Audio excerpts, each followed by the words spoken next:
माझा प्रश्न आयुक्तांना आहे की ठाणेकरांनी या लोकांच्या चुकांचे पैसे का भरायचे? ठाणेकरांनी हा त्रास का सहन करायचा? का मुद्दामून हे होतंय टँकर माफियाला मदत करण्यासाठी? हे माझ्या मनात प्रश्न आहेत. ठाणे महानगरपालिकेत पाणी नव्हतं. टँकर माफिया रोज रास फिरत होते. महानगर गॅसचं काम चालू असताना आपली वाहिनी फुटली होती. आता 1000 MM ची एक लाईन आणि 1200 MM ची एक लाईन पिसेमधनं येते आपल्याकडे पाणी घेऊन. 1200 MM ची जी लाईन आहे ती MS ची आहे, पण जी दुसरी आहे ती सिमेंटची लाईन आहे 1000 MM ची.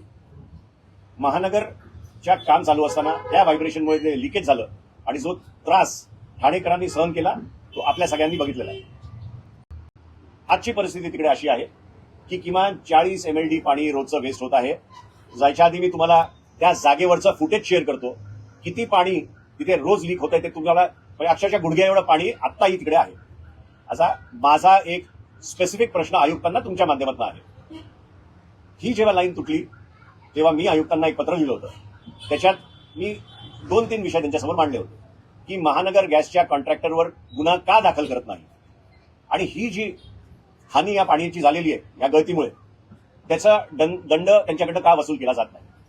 जेवढं MLD पाणी त्या 10-12 दिवसात नष्ट झालं त्याची जर किंमत बघायला गेली तर ती 7-8 कोटी रुपये होते. माझी मागणी आयुक्तांकडे होती की ती गळती जी झाली त्याची जबाबदारी त्या महानगर गॅसच्या ठेकेदारावर टाकावी, त्याच्यावर गुन्हा करण्यात यावा आणि हे जे पैसे होते ते त्याच्याकडनं वसूल करण्यात यावे. ते तर झालं नाहीच, पण आता परत गळती झालेली आहे.